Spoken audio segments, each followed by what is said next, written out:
This is like almost a completely classic casual review video, but we just came back. It's late, so I want to get this done, make this quick. We just came back from Dune Part 2. First, let me tell you about my experience seeing Dune Part 1. I remember none of the movie, almost, because we saw it at Chunky's. I'll tell you what I do remember about the movie. I remember the guy in front of us came in late. He was wearing a leather coat and had like a huge, messy afro. And he seemed really nervous, like really flustered, maybe because he was coming in late. He ordered the Adam sampler, and he just mowed on that thing, like the whole movie. But that's kind of it. I mean, what I remember from the first one is I have a problem sometimes where I just completely forget about movies. That's usually because I didn't like them. But I remember liking the first one, but I just remember it being full of dialogue and it being very like sci-fi heavy, and nothing about it stuck to me. But Dune Part 2, wow. Very cool movie. I was blown away by the sheer scale of the visuals, right? I mean, the world building in that movie is fantastic. The tone is unbelievably consistent and powerful.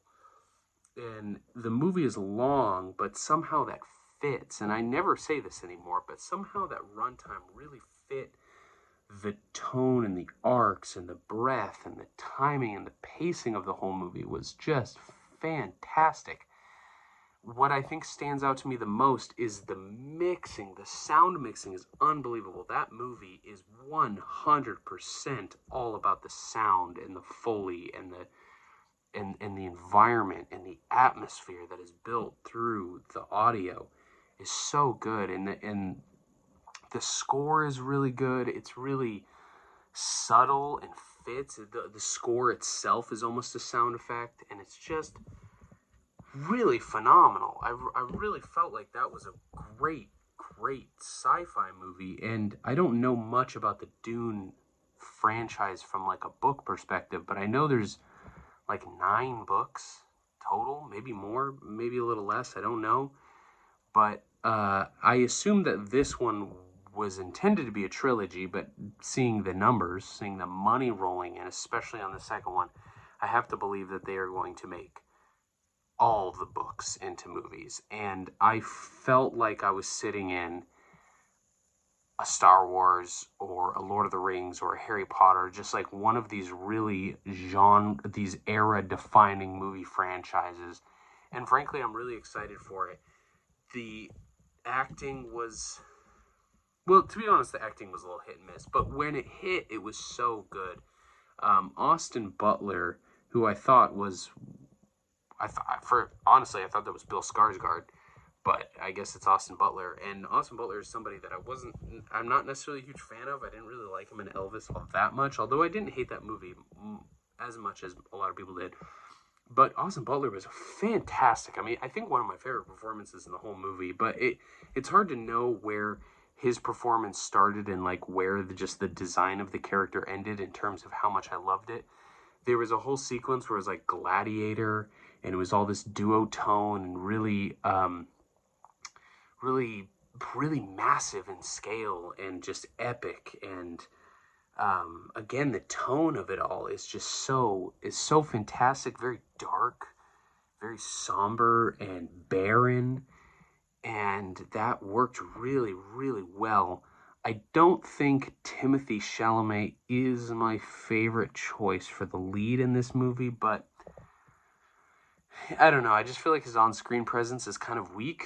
That could just be a personal thing. Maybe because the last movie I saw him was Willy Wonka, that I just felt like all I was seeing was Willy Wonka, but, whatever. The Christopher Walken also, just pick a different person.